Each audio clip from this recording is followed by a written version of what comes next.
हरि ओम। श्री गुरुभ्यो नमः। हरि ओम।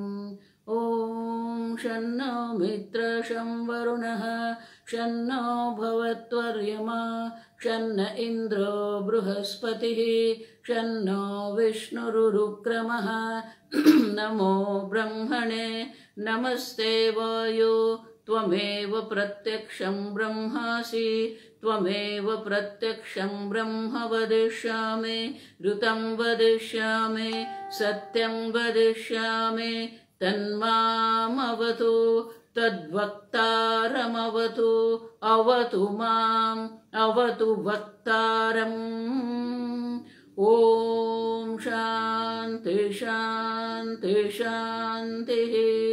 ओम सहनाववतु सहनौ भुनक्तु सह वीर्यं करवावहै तेजस्विनावधीतमस्तु मा विद्विषावहै। ओम शांति शांति शांतिः। सदाशिवसमारम्भां शङ्कराचार्यमध्यमाम् अस्मदाचार्यपर्यन्तां वन्दे गुरुपरम्परां। श्रुतिस्मृतिपुराणानाम् आलयं करुणालयं नमामि भगवत्पादं शङ्करं लोकशङ्करं शङ्करं शङ्कराचार्यं केशवं बादरायणं सूत्रभाष्यकृतौ वन्दे भगवन्तौ पुनः पुनः। ईश्वरो गुरुरात्मेति मूर्तिभेदविभागिने व्योमवद्व्याप्तदेहाय दक्षिणामूर्तये नमः। निधये सर्वविद्यानां विशदे भवरोगिणां गुरवे सर्वलोकानां दक्षिणामूर्तये नमः। ओम नमः प्रणवार्थाय शुद्धज्ञानैकमूर्तये निर्मलाय प्रशान्ताय दक्षिणामूर्तये नमः। मंगलाचरण। ओम नमः श्री शंकरानंद गुरुपादाम्बुजन्मने। ओम नमः श्री शंकरानंद गुरुपादाम्बुजन्मने। सविलास महामोह ग्राह ग्रासैककर्मणे सविलास महामोह ग्राह ग्रासैककर्मणे।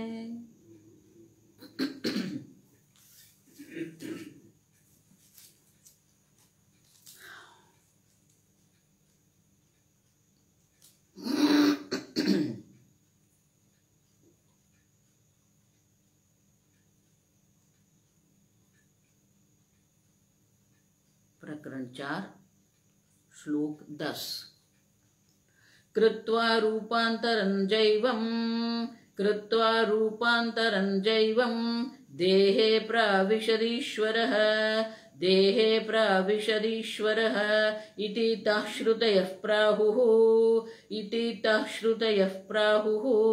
जीवत्वं प्राणधारणात्।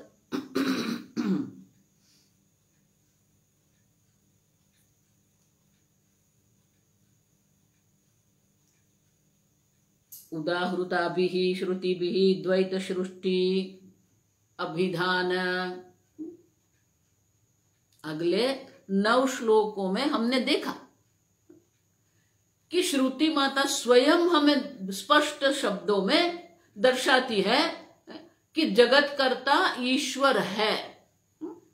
कल हमने बहुत विस्तार से ये चर्चा किया कि क्यों हम ये तर्कबद्ध रूप से हम ये निरूपण करते हैं कि ईश्वर है, मानी कि ये जगत जो है वो सर्जन है और ये जगत का सर्जनहार भी है।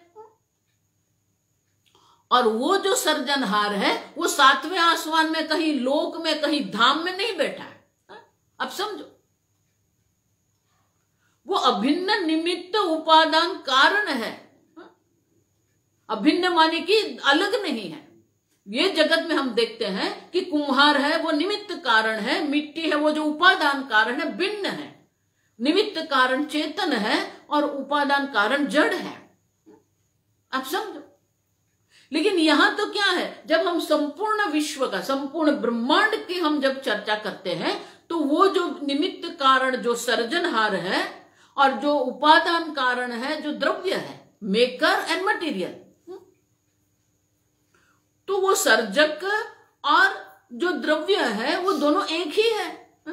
और इसीलिए ईश्वर की व्याख्या हम करते हैं अभिन्न निमित्त उपादान कारणम ईश्वर है। अब समझो, अब जब वो अभिन्न निमित्त उपादान कारण है तो दूसरी व्याख्या भी बन जाएगी कि वो सर्वज्ञ है। क्यों? क्योंकि सर्व के उत्पत्ति करने वाला है, सर्व के पालन करने वाला है, सर्व का संहार करने वाला वो है, और इसीलिए वो सर्वज्ञ है, सर्वशक्ति है, और वो उपादान कारण है, इसीलिए वो सर्वव्यापी है। अब देखो, तो शास्त्र जो है, ये जगत जो है द्वैत सृष्टि, ये जगत जो द्वैत सृष्टि ईश्वर के द्वारा निर्मित ये द्वैत सृष्टि है, ये जगत जो है वो सृष्टि है, सर्जन है, क्रिएशन है। आप समझो। अनंतरम, अब उनके बाद ब्रह्मणः जीव रूपेण तत्र प्रवेशः अभिहितः। अब ये दो प्रकार की हमने देखा पहले श्लोक में, ईश्वरेण सृष्टम द्वैतम, जीवेन सृष्टम द्वैतम। ये द्वैत विवेक प्रकरण में हम देखते हैं कि दो प्रकार के द्वैत है। एक ईश्वर द्वारा निर्मित द्वैत है, वो जो संपूर्ण ब्रह्मांड है। एक जीव के द्वारा भी निर्मित जगत है। पूज्य स्वामी जी उसको कहते थे, हर एक व्यक्ति अपने एक बबल में रहता, अपना एक जगत बना के वो रहता है। सबका अपना अपना एक जगत है। आप समझो, भले हम इतने विशाल ब्रह्मांड में रहते हैं, लेकिन हम लोग जो है वो अपने एक छोटे से विश्व में रहते हैं। तो जो ये छोटा सा विश्व जो है हमारा, जिसको हम जीव सृष्टि कहते हैं, अब वो क्या है? ईश्वर ने सृष्ट द्वैतम तो आपने दर्शा दिया हमें। अब जीव सृष्टि क्या है वो दर्शाने के लिए अगला ये श्लोक 10वां श्लोक है। और जीव क्या है? प्राण धारणा जीवत्वम। श्लोक के अंत में कहते हैं, दूसरी पंक्ति के अंत में, जीव शब्द का अर्थ क्या होता है? प्राण धारणा जीवत्वम। देखो, ये मैंने आगे भी कह दिया, बहुत टेक्निकल, ये पारिभाषिक चर्चा है। ये आप मुझे हल्के से मत लेना। जीव किसको कहते हैं? प्राण धारणात, जो प्राण को धारण करने वाला है। ये स्थूल शरीर है, ये देह जो है वो स्थूल पंच महाभूत से बना हुआ ये स्थूल शरीर है। मोबाइल भी स्थूल है, पुस्तक भी स्थूल है। संपूर्ण जगत जो हम देख रहे हैं, जिसका हम अनुभव कर रहे हैं, वो स्थूल जगत जो विराट जो है। लेकिन वो विराट जगत में जितनी भी वस्तुएं जो है, वो सब प्राण धारण करती नहीं है। मोबाइल में हम प्राण नहीं डाल सकते।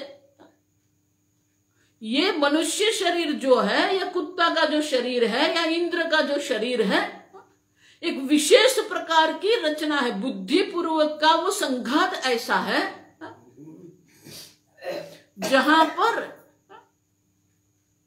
ये प्राण धारण हो सकते हैं। प्राण धारण करना माने ये सूक्ष्म शरीर संभव है। मोबाइल जड़ है और ये देह जो चेतन है, वो चेतन क्यों दिखता है?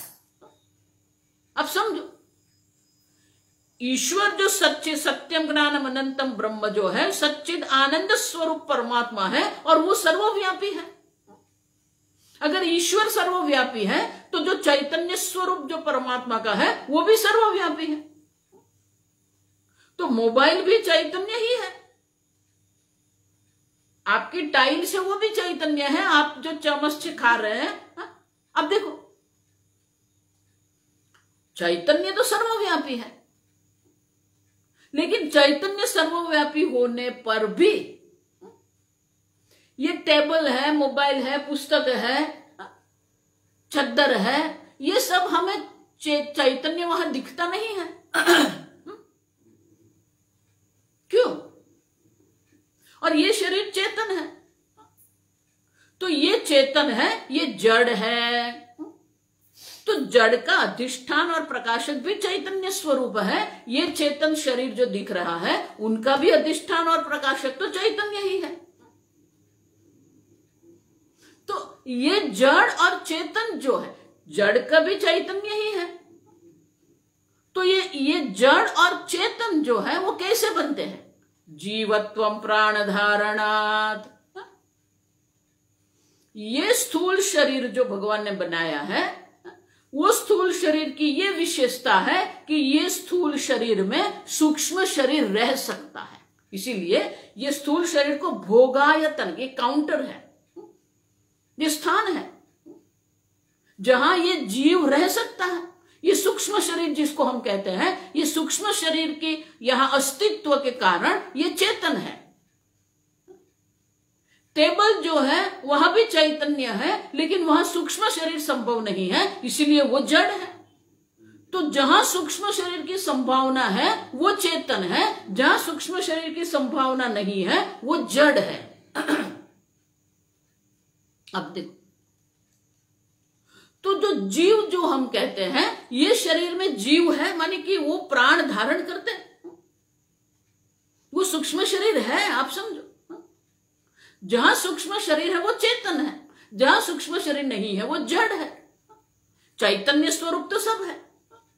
और इसलिए कहते हैं कि ये जीव ब्रह्मणः जीव रूपेण तत्र प्रवेशः। ये जीव रूप से जो है, ये ब्रह्म ही है जो जीव रूप से, पिछले प्रकरण में हम देख के गए, माया उपाधि से हम ईश्वर कहते हैं, और वही ब्रह्म जो है अविद्या उपाधि से हम उसको जीव कहते हैं। उपाधि द्वय, ये उपाधि द्वय परित्यागेन, उपाधि का अगर हम त्याग कर देंगे तो जो सामान्य जो है, सच्चिदानंद स्वरूप जो ब्रह्म है वो सामान्य है। और इसलिए कहते हैं कि ये जीव क्या है और जीव सृष्टि क्या है। और इसलिए कहते हैं कृत्वा रूपांतरम।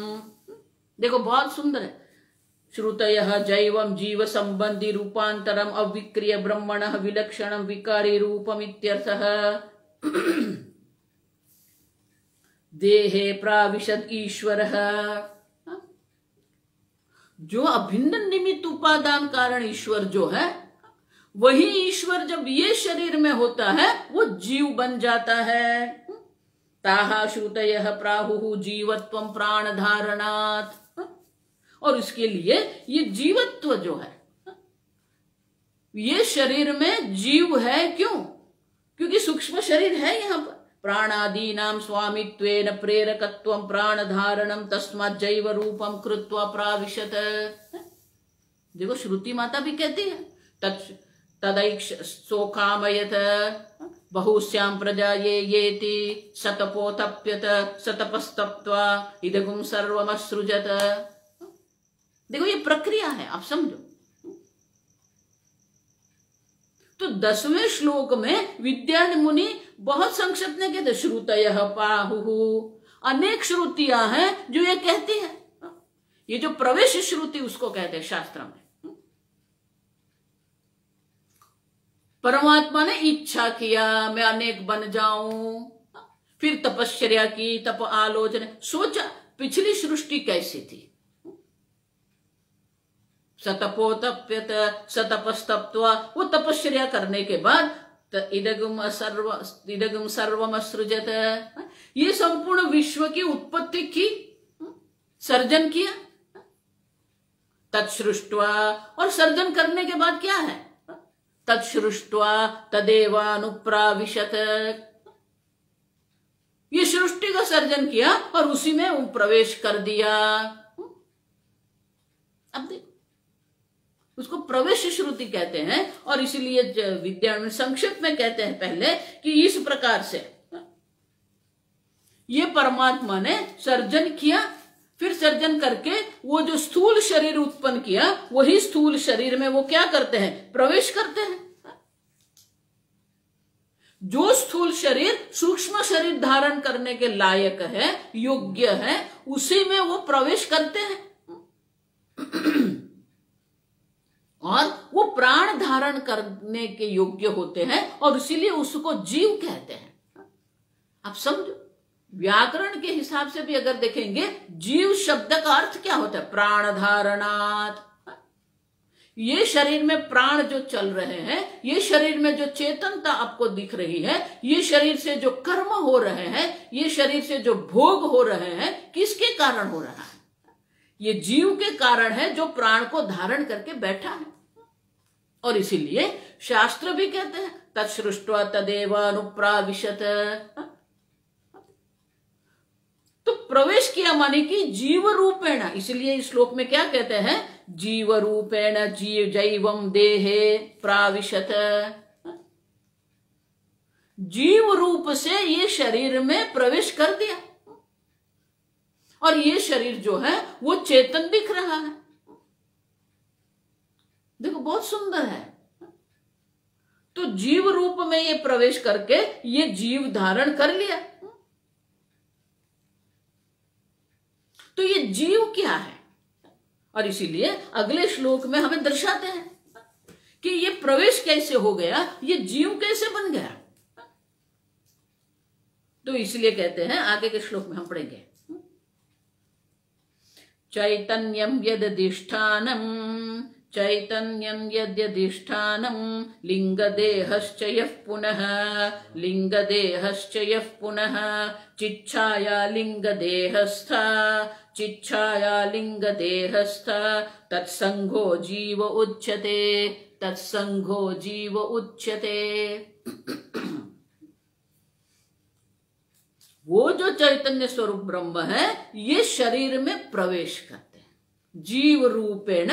जीव रूप से ये शरीर में क्या करते हैं? प्रवेश करते हैं और प्राण धारण करते हैं, माने कि प्राण को जो प्रेरणा देने वाला है, स्वामित्वेन, ये संपूर्ण शरीर का वो स्वामी है।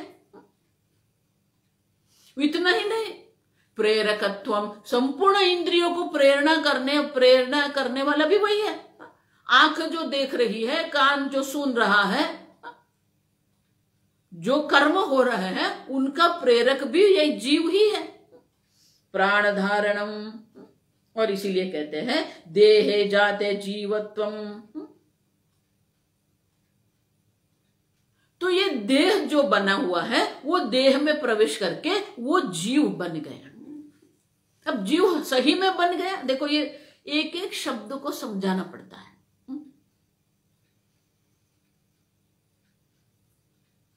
ये जगत जिसको हम कहते हैं, ठीक से सुनना,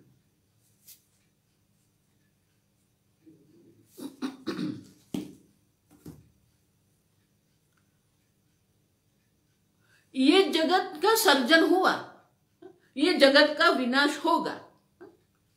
तो जो सर्जन होता है, जिसका आरंभ होता है, उसको आदि कहते हैं। आदि मानी उसका आरंभ हुआ, सर्जन हुआ। अंत होता है माने कि उनका विनाश होता है। तो अगर ये संपूर्ण ब्रह्मांड हम देखते हैं, तो ये ब्रह्मांड में 5 चीज ऐसी है जो अनादि है। आदि माने आरंभ, उत्पत्ति। लेकिन 5 चीज ऐसी है जिसकी उत्पत्ति हुई नहीं है। आप ठीक से आज समझना, उनको अनादि कहते हैं। ब्रह्म अनादि है क्योंकि वो तो सत्स्वरूप है। सत्स्वरूप ब्रह्म जो है, वो ब्रह्म जो सत्स्वरूप ब्रह्म है, वो अनादि है। एक ईश्वर हम जिसको कहते हैं, वो भी अनादि है। ईश्वर की उत्पत्ति नहीं हुई है, ईश्वर है। देखो, पिछले प्रकरण में देख के गए। माया जिसको माया शक्ति हम कहते हैं, वो देख के गए हम। माया शक्ति भी उत्पन्न नहीं हुई है, अनादि है। माया शक्ति है, भगवान ने माया शक्ति बनाई नहीं है, माया शक्ति है। आप समझो, अनादि है। उसी प्रकार से अविद्या जिसको हम कहते हैं, वो अविद्या भी अनादि है। वो भी हम देख के गए आगे। अज्ञान की उत्पत्ति होती नहीं है, ठीक से समझो। देखो बार बार ये मैं बोल रही हूं, ठीक से समझो। ऐसा मत मानना कि ये मुझे आदत पड़ गई है। जैसे भगवान भी गीता में श्रुणु श्रुणु ऐसे कहते हैं ना। तो अविद्या जो है वो अनादि है। क्यों अनादि है? अगर अविद्या की उत्पत्ति अगर तर्क से अगर हम देखेंगे, अगर हम ऐसा कहते हैं कि अगर अविद्या की उत्पत्ति हुई तो जिसकी उत्पत्ति हुई उनके उत्पत्ति के अगले क्षण उनका अभाव होना चाहिए, तभी तो उत्पत्ति कहेंगे ना।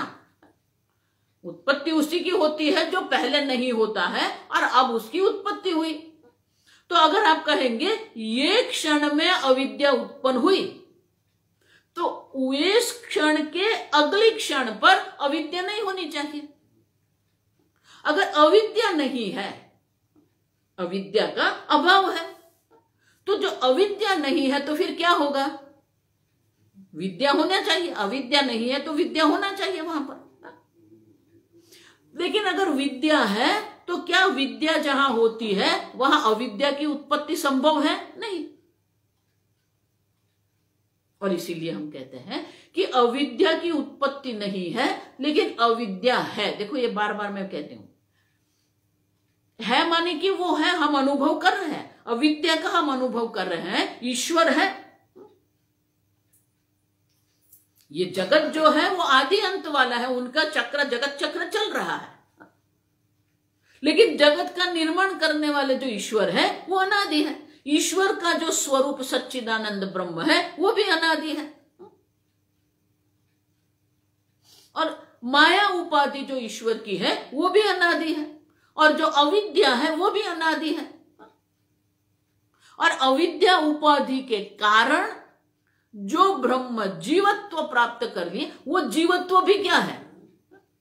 अनादि है। आप समझो, जीव की उत्पत्ति नहीं हो सकती है। अविद्या उपाधि के कारण जो ब्रह्म है, जो चैतन्य स्वरूप ब्रह्म है, वो जीव कहलाता है। तो जीव की भी उत्पत्ति, भगवान जीव की उत्पत्ति नहीं करते हैं। भगवान जीव के लिए ये संपूर्ण ब्रह्मांड की उत्पत्ति करते हैं। जीव के लिए ये अनेक प्रकार के देह की उत्पत्ति करते हैं। जीव की उत्पत्ति नहीं है, आप समझो। इसीलिए भगवान वहां 15 अध्याय में कहते हैं, जिसका बहुत सारे लोग गलत अर्थ करते हैं। 15वें अध्याय में गीता में भगवान कहते हैं, ममैवांशो जीवलोके जीवभूत सनातन है। अब देखो, मम अंश, ये अंश शब्द द्वैत लोग पकड़ के बैठ गए हैं। बोले नहीं नहीं, जीव तो भगवान का अंश है। वहां अंश का अर्थ पार्ट, विभाग नहीं है। अंश माने कि मेरा जैसा ही है वो। कल हमने देखा ना कि मुंडक उपनिषद में, परसों देखा हम कि मुंडक उपनिषद में उत्पत्ति की जो चर्चा की है उसमें क्या कहा? सुदीप्तात् पावकात् विस्फुल्लिंगाः। अग्नि जो अच्छी तरह प्रज्वलित जो अग्नि है उसी से जो विस्फुल्लिंग उत्पन्न हो रहे हैं। स्वरूपाः, क्यों स्वरूपाः? क्योंकि अग्नि में भी दहन क्रिया है। वो छोटा सा जो है, वो विस्फुल्लिंग जो छोटा सा है, उसमें भी दहन क्रिया तो है ही। अगर वो आपके हाथ पर गिरेगा तो आपको दहन क्रिया वहां होगी, दहन होगा आपको। तो दहन क्रिया जो स्वरूप मानी जो है वो तो समान है।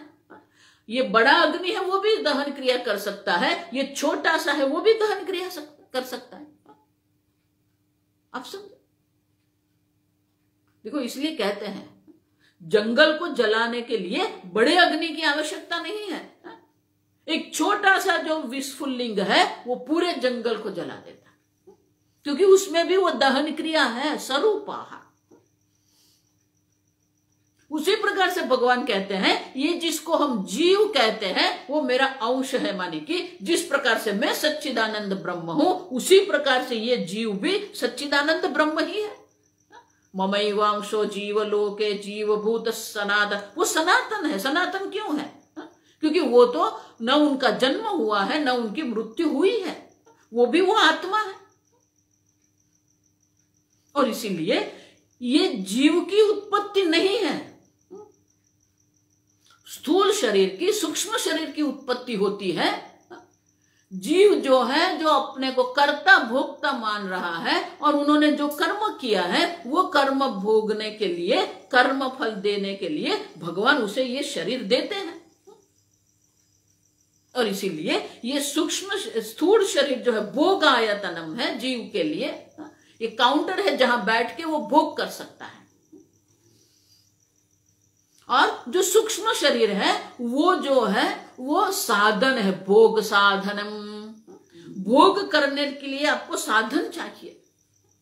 तो 5 कर्मेंद्रिय, 5 ज्ञानेन्द्रिय, अंतःकरण, चतुष्टय, मान बुद्धि चित्त अहंकार, ये सब जो है वो भोग करने के साधन है। आप समझ? और इसीलिए कहते हैं कि ये जो जीव जो है, जीव रूपेण, अब अविद्या उपाधि के कारण ये जो ब्रह्म है, जो चैतन्य स्वरूप ब्रह्म है, वही क्या हो गया? जीव बन गया। लेकिन जीव की उत्पत्ति नहीं हुई, अनादि है। आप समझो, ब्रह्म अनादि है, ईश्वर अनादि है, माया शक्ति अनादि है, अविद्या अनादि है, और अविद्या अनादि होने के कारण जीव भी अनादि है। अब समझो। और इसीलिए भगवान जीव बनते नहीं हैं, जीव है। अनंत कोटि जीव जो है ये संसार चक्र में भटक रहे हैं। और इसीलिए ये जीव किसको हम कहते हैं, वो अगले ये 11वें श्लोक में ये विद्यारण्य मुनि हमें जीव की व्याख्या करते हैं। जीव की उत्पत्ति की चर्चा हम नहीं करते, जगत की उत्पत्ति की बात हम कर सकते हैं, लेकिन जीव की उत्पत्ति की बात नहीं है। लेकिन जीव क्या है, किसको हम जीव कहते हैं, वो अब दर्शाते हैं। चैतन्यम यद अधिष्ठानम, मैंने कहा ना, देह का अधिष्ठान भी चैतन्य है, जड़ का अधिष्ठान भी चैतन्य है, चेतन का अधिष्ठान भी चैतन्य ही है। चैतन्य सर्वव्यापी है। और इसलिए कहते हैं यद अधिष्ठानम चैतन्यम, सर्व का जो अधिष्ठान जो है, सर्व का जो प्रकाशक है वो चैतन्य है। और लिंग देहश्च यह पुनः, और जो सूक्ष्म शरीर है, लिंग देह है, उसको लिंग देह क्यों कहते हैं? लिंग मानी कि किसी और के अस्तित्व को जो हमको बताता है उसे लिंग, चिन्ह कहते हैं। पर्वतः वह्निमान, पर्वत पर आग लगी है, वहां आग लगी है, लेकिन आप अग्नि देख रहे हैं? नहीं, वह्नि अग्नि हम नहीं देख रहे हैं। तो फिर क्या देखा आपने? धूमत्वात्, क्योंकि धुआं देख रहे हैं, जोर जोर से धुआं वहां उठ रहा है और धुआं वहां पर है, इसलिए पर्वत पर आग लगी है। तो धुआं जो है वो लिंग है, अग्नि के अस्तित्व को प्रकट करने वाला जो है वो धुआं है। क्यों? यत्र यत्र धूमः तत्र तत्र वह्निः, जहां भी धुआं होगा वहां अग्नि अवश्य होनी चाहिए। आपने कहा देखा उसका? आपका अनुभव क्या है? पाकशालायाम, रसोई में हम देखते हैं। अब देखो, तो लिंग है। उसी प्रकार से ये जो सूक्ष्म शरीर है उसको लिंग देह कहते हैं। क्यों? क्योंकि वो लिंग है चैतन्य देह। हम देख के गए गुहाहितम, ये जो सर्वव्यापी चैतन्य स्वरूप ब्रह्म है, गुहाहितम, वो चैतन्य स्वरूप ब्रह्म ये सूक्ष्म शरीर में अभिव्यक्त हो रहा है। और इसलिए कहते हैं दो, देखो ये समझाने के लिए है, दो नहीं है, एक अद्वितीय ही है। यद अधिष्ठानम चैतन्यम यह पुनः लिंग देह च, ये जो लिंग देह जो है सूक्ष्म शरीर है उनकी विशेषता है वो सात्विक है, और वो सात्विक इतना निर्मल है, दर्पण समान वो है। प्रकाश अगर दीवार पर, मेरे पीछे जो दीवार है, वो दीवार पर अगर प्रकाश पड़ता है तो वो प्रकाश जो है वो परावर्तित होता है, रिफ्रैक्शन उसको कहते हैं। लेकिन अगर मेरे पीछे दर्पण है तो क्या होगा? वो जो प्रकाश है, वो प्रकाश जो है वो दर्पण में प्रतिबिंबित होता है। सूर्य का जो प्रकाश है दीवार पर पड़ के वो परावर्तित होता है, लेकिन अगर दीवार की जगह पर दर्पण होगा तो क्या होगा? वो सूर्य का प्रतिबिंब दर्पण में हम देख सकते हैं, जिसको हम सूर्य का प्रतिबिंब, सूर्य बिंब है और दर्पण में जो दिखता है वो प्रतिबिंब है। उसी प्रकार से चैतन्य स्वरूप जो है वो स्वप्रकाश चैतन्य स्वरूप है, और लिंग देह जो है वो सात्विक है। ये जो मन बुद्धि है वो सात्विक पंच महाभूत से उत्पन्न हुए हैं, और इसीलिए वो बिल्कुल निर्मल है। देखो, इसीलिए एक बात मन में बिठा के रखो,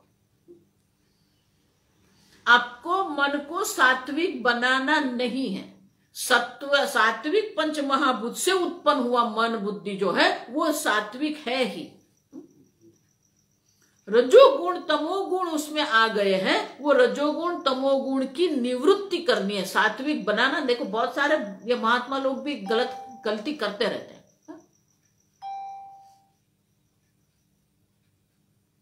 क्यों?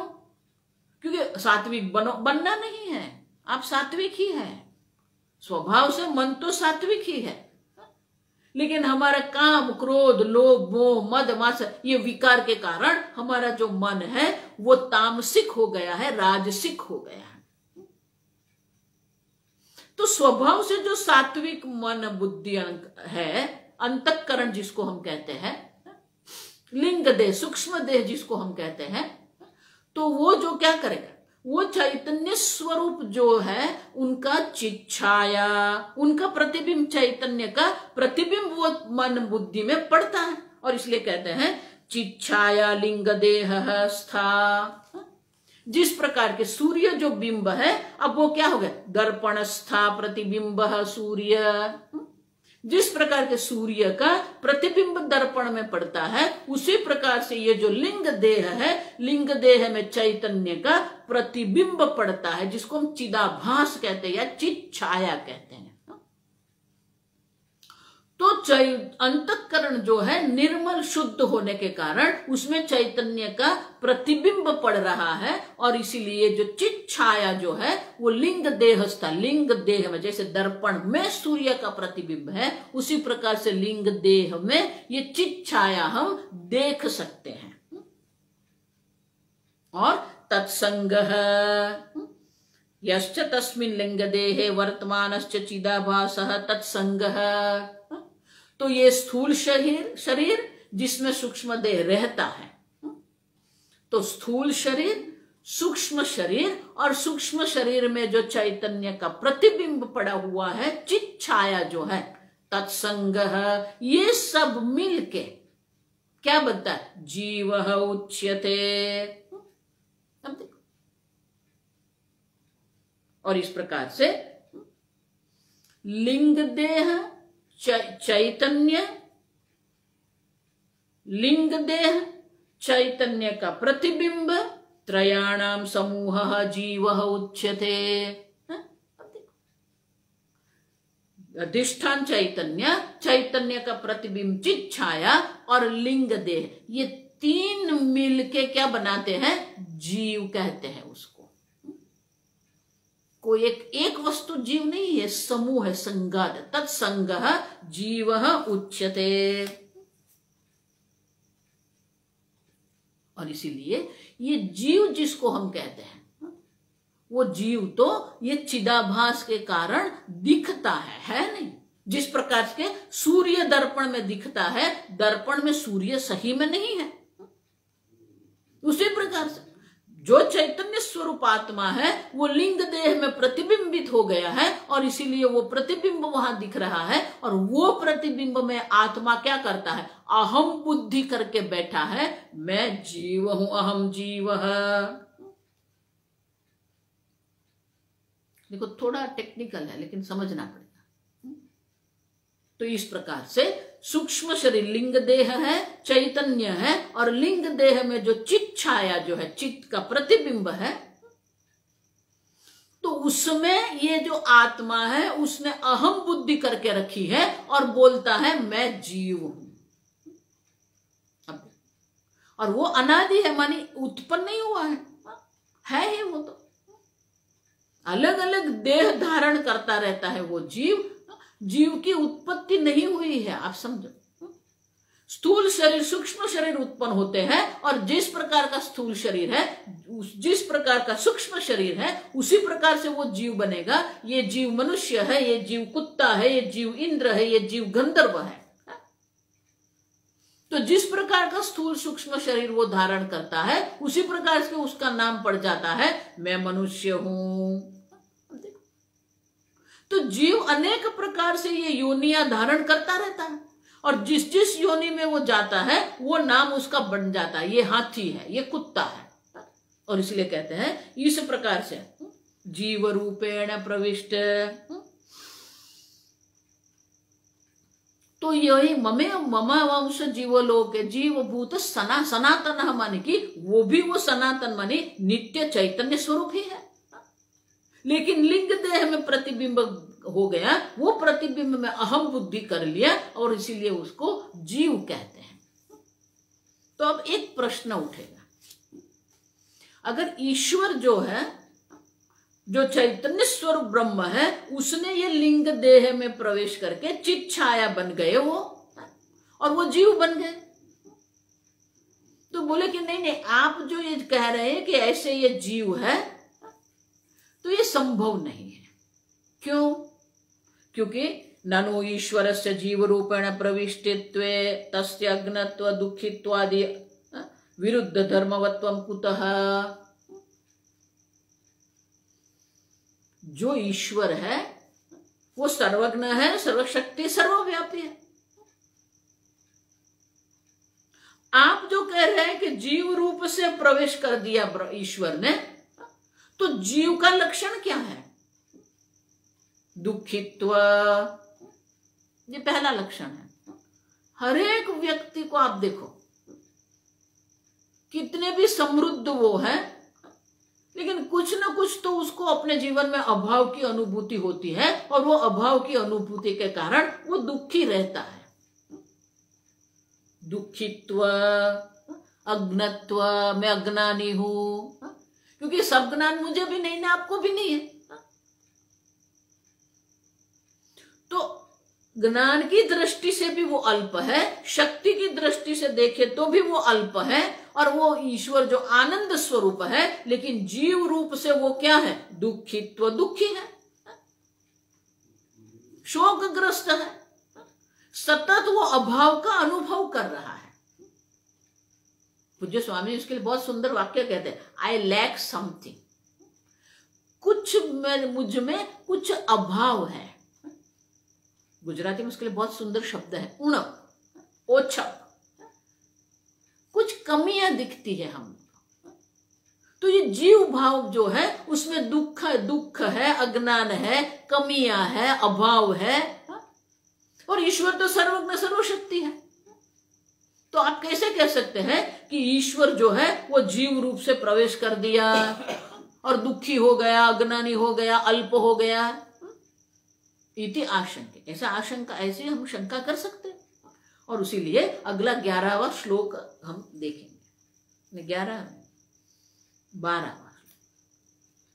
माहेश्वरी तु मायाया, माहेश्वरी तु मायाया तस्या निर्माण शक्तिवत, तस्मात् तस्या निर्माण शक्तिवत विद्यते मोह शक्तिश्च, विद्यते मोह शक्तिश्च तं जीवं मोहयत्यसौ, तं जीवं मोहयत्यसौ। विद्यारण्य मुनि कहते हैं, मायाम तु प्रकृतिम विद्धि मायिनम तु महेश्वरम। ये माया शक्ति है, और जो माया शक्ति है वो महेश्वर की शक्ति है, और इसीलिए माया को माहेश्वरी कहते हैं। देखो राजस्थान में माहेश्वरी लोग हैं। तो भगवान की जो माया शक्ति है, महेश्वर की जो माया शक्ति है वो माहेश्वरी है। तो कहते हैं माहेश्वरी तू मायाया। वो माहेश्वरी शक्ति जो है, जब वो माहेश्वरी शक्ति ईश्वर से जुड़ जाती है, निर्माण शक्ति, वो माया शक्ति जो है वो निर्माण शक्ति है, सर्जन कर सकती है। तो भगवान की जो माया शक्ति है वो निर्माण शक्ति, उसको विक्षेप शक्ति कहते हैं। देखो ये विक्षेप शब्द जो है ना, विक्षेप मानी हम ऐसे सोचते टर्बुलेंस है, डिस्टर्बेंस है, अनइजीनेस है, उसको हम विक्षेप कहते हैं। लेकिन विक्षेप शब्द तो बहुत सुंदर है। विविधेन क्षेपणत्वात्। स्वामी जी बहुत सुंदर कहते हैं, ही थ्रोज दिस क्रिएशन। भगवान ऐसे ही करके पूरा जगत बना देते हैं।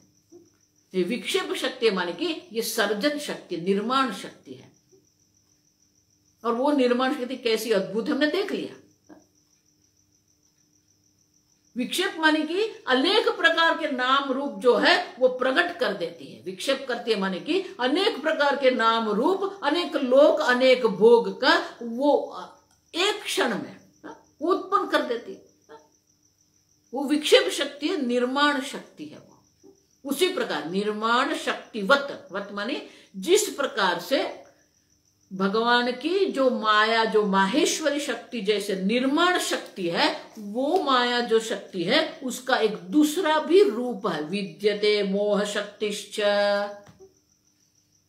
ये माया जो है, माया में दो प्रकार की शक्ति है, एक निर्माण शक्ति है, दूसरी मोह शक्ति है।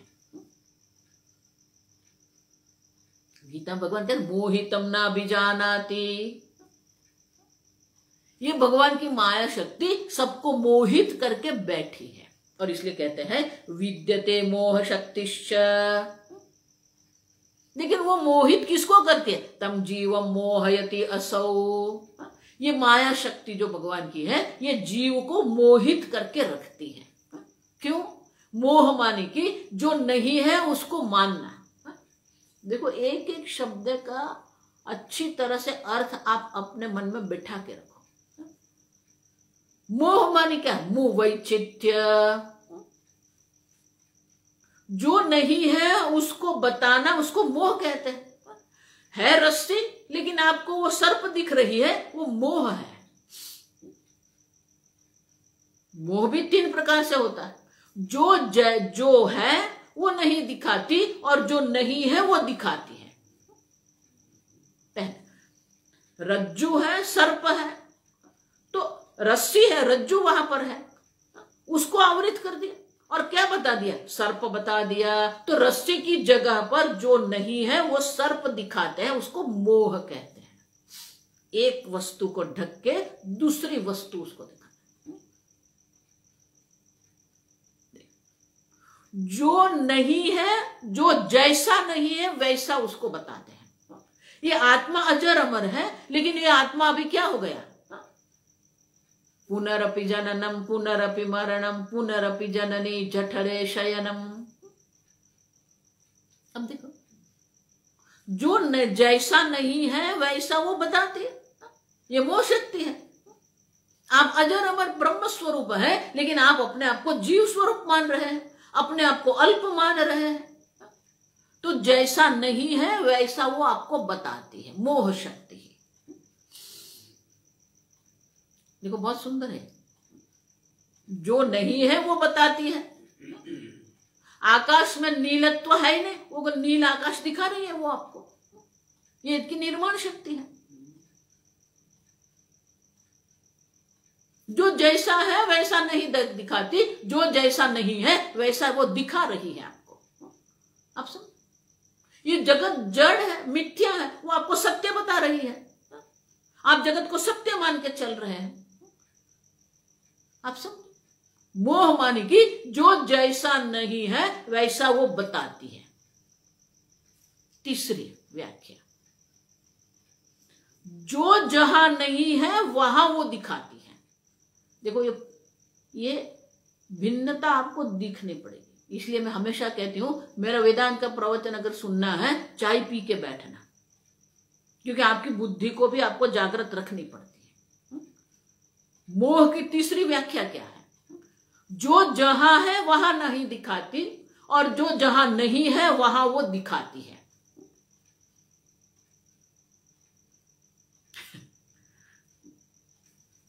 देखो ये दृष्टांत देखो, अगर मैं पूछूं ये कपड़ा कैसा है, तो आप क्या कहेंगे? ये केसरी रंग का है। ये पौधे के पत्ते हैं, वो पत्ते कैसे हैं? हरे रंग के हैं। देखो ये भगवान की मोह शक्ति क्या क्या करती है, उसको सहज में मत लेना। इसलिए भगवान क्या कहते हैं? देवी ही गुणमयी मम माया। ये मेरी माया जो है ना, आप उसको सहज से मत लो। दैवी है वो, अलौकिक है। लौकिक बुद्धि से आप उसको नहीं समझ सकते। अलौकिक दैवी संपत्ति भगवान की। दैवी ही गुणमयी मम माया दुरत्यया। उसके मोह के पाश से छूटना बहुत ही कठिन है। दुरत्यया, असंभव नहीं है, कठिन है। इसलिए महाराज श्री कहते थे कि ये माया शक्ति जो है ना, ये मोह शक्ति, जो माया की जो मोह शक्ति है, अगर अगले दरवाजे से आप माया को निकाल देंगे, वो पिछले दरवाजे से आ जाएगी, आपको पता भी नहीं चलेगा। तो किसी ने पूछा कैसे महाराज जी? तो कि बोले सब वैराग्य करके, सब घर बार छोड़ के वो वृंदावन में बैठ गया, वो ऋषिकेश में बैठ गया। उसने सोचा ये माया मुझे मोहित नहीं कर सकती। माया 3 रूप से ही काम करती है, आप समझो। वित्तेषणा, लोकेषणा, वही काम करेगी।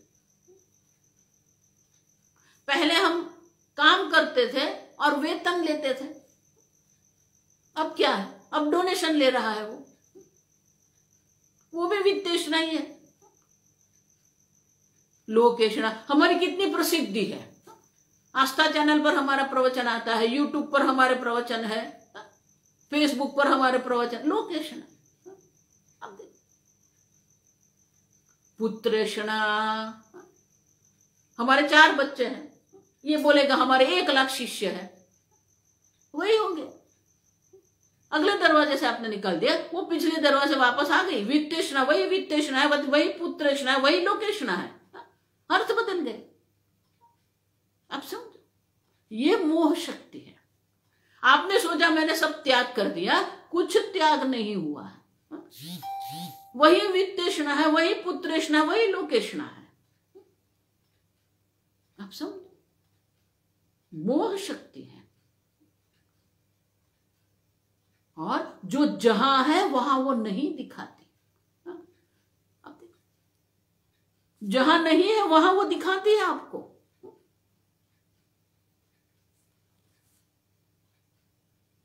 अब कभी वो क्या कहते हैं, मयूर पंख देखते हो ना, मोर पीछ कहते हैं गुजराती में। वो मयूर पंख आप देखते हैं, इतना बढ़िया रंग है।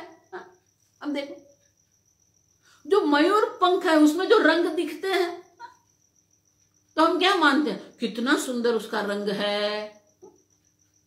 तितली आप देखते हैं, वो तितली की भी अनेक प्रकार के, जो बटरफ्लाई है उसके अनेक प्रकार के रंग दिखते हैं हमें। तो हम क्या मानते हैं? अरे वाह, ये तो बहुत सारे रंगीन तितलियां हैं, लेकिन ये मोह है। क्यों? जो जहां है वहां नहीं दिखाती, जहां नहीं है वहां वो दिखाती है। क्यों? क्योंकि जो रंग है, ये तितलिया में जो आपको रंग दिखता है ना, वहां रंग है ही नहीं। वहां पर पारदर्शक, ट्रांसपेरेंट, छोटे छोटे क्रिस्टल्स है वहां पर, और वो इस प्रकार के सूर्य के किरण को इस प्रकार से वो परावर्तित करते हैं कि आपको रंग दिखता है।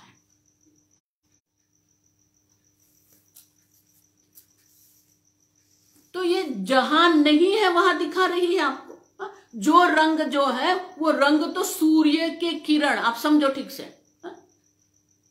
आप मुझे सुन रहे हो? somebody tell me whether you are listening to me or not। आप मुझे सुन रहे हो? तो जो रंग जो है वो रंग तो सूर्य के किरण का रंग है। सूर्य के किरण में 7 रंग होते हैं। आप कोई मुझे कहेगा मैसेज में कि आप सुन रहे हो मुझे, ठीक है, कोई बात। तो सूर्य के किरण में 7 रंग है, लेकिन जो सूर्य के किरण में 7 रंग हम दिखते हैं वो वहां नहीं दिखते हम। वो सूर्य किरण तो हमको रंग दिखता ही नहीं है। और वो रंग कहां दिख रहा है? यहां पर दिख रहा है। जो जहां नहीं है वहां दिखा रही है वो आपको। आकाश आपको नील रंग दिख रहा है, वो नहीं है, आप समझो। जो जहां नहीं है वहां वो दिखा रही है आपको। ये माया शक्ति है। रंग जो आपको मयूर पंख में दिख रहे हैं वो रंग वहां पर है ही नहीं। वो जो रंग जो है वो सूर्य के किरण इस प्रकार से परावर्तित होते हैं, वो प्रिज्म इफेक्ट ऐसी होती है कि हमें वो सब रंग दिखते हैं, वहां पर है ही नहीं वहां पर। उसी प्रकार से ये जगत हमको दिखा रही है ही नहीं। ये मोह शक्ति है। और इसलिए कहते हैं जिस प्रकार से ईश्वर की माया शक्ति की निर्माण शक्ति है, उसी प्रकार से ये जो माया की मोह शक्ति है, ये 3 प्रकार से मोह शक्ति काम कर रही है। जो नहीं है उसको दिखा रही है, जो जैसा है नहीं है वैसा दिखा रही है, और जो जहां नहीं है वहां वो दिखा रही है हमें। और इसलिए कहते हैं जो चैतन्य स्वरूप ब्रह्म है उसको क्या बना दिया? जीव उच्यते चिच्छाया संग रूप तत्संग। अधिष्ठान चैतन्य, वो चैतन्य की चिच्छाया, चिन्ह, प्रतिबिंब और लिंग देह, ये 3 को मिला के ये जीव उसने बना दिया। मोह शक्ति के कारण ये जीव जो है दिखता है। इतना ही नहीं, वो अपने को जीव मान के बैठा है, और जीव मान के क्या कर रहा है? द्वाप सुपर्णा सयुजा सखाया समाने वृक्ष परिशस्व जाते। एक ही वृक्ष पर 2 है, एक जीव है एक ईश्वर है, और वो जीव बन के क्या कर रहा है? पिप्पलम स्वादुवत्ती, ये संसार के खट्टे मीठे स्वाद ग्रहण करता है, सुखी दुखी होता है। अब देखो, शोक मग्न, शोक निमग्न, वो शोकग्रस्त हो गया, दुखित्व आ गया, अज्ञानत्व आ गया। अब देखो, वो अज्ञानी बन गया, वो अल्प बन गया, वो दुखी बन गया। ये सब मोह शक्ति है, आप समझो। जो जहां नहीं है वहां दिखा रही है। आप में न तो दुख नाम की चीज है, आप में न तो अज्ञान नाम की चीज है, आप में न तो जन्म नाम की चीज है, लेकिन वो दिखा रही है आपको। मैं अज्ञानी हूं। और हम लोग आरती में भी बोलते हैं, मैं मूर्ख फल कामे। अब देखो, नहीं है आप। और इस कारण ये माया की जो मोह शक्ति है, वो मोह शक्ति के कारण ये जो ब्रह्म स्वरूप आप है, आपने अपने आप को जीव बना दिया है, अल्प बना दिया है, अज्ञानी बना दिया है। और इसीलिए कहते हैं कि ये भगवान जिस प्रकार से माया की निर्माण शक्ति है, उसी प्रकार से माया की जो मोह शक्ति है, मोहितम न भी जानाति माम अजम अव्ययम। भगवान भी कहते हैं कि लोग मुझे समझ नहीं रहे। भगवान के जो मोह के कारण लोग ईश्वर को भी नहीं समझते हैं, अपने आप को भी नहीं समझते, ये जगत को भी वो समझते नहीं है। और इसीलिए जिस प्रकार से माया की निर्माण शक्ति है, उसी प्रकार से ये माया की मोह शक्ति है, जिसके कारण ये जीव जो है वो सुखी दुखी होता रहता है, वो जन्म मरण के चक्कर में पड़ा रहता है। आगे हम कल देखेंगे।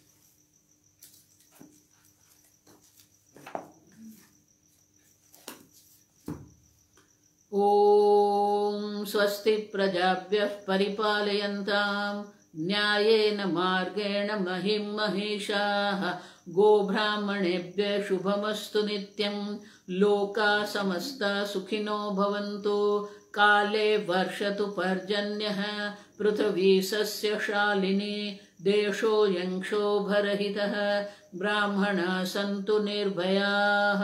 ओम सर्वेषां स्वस्तिर्भवतु सर्वेषां शान्तिर्भवतु सर्वेषां पूर्णं भवतु सर्वेषां मङ्गलं भवतु सर्वे भवन्तु सुखिनः सर्वे सन्तु निरामयाः सर्वे भद्राणि पश्यन्तु मा कश्चित् दुःखभाग् भवेत् असतो मा सद्गमय तमसो मा ज्योतिर्गमय मृत्योर्मा अमृतंगमय। ओम पूर्णमदः पूर्णमिदं पूर्णात् पूर्णमुदच्यते पूर्णस्य पूर्णमादाय पूर्णमेवावशिष्यते। ओम शांति शांति शांति। हरि ओम श्री गुरुभ्यो नमः। हरि ओम।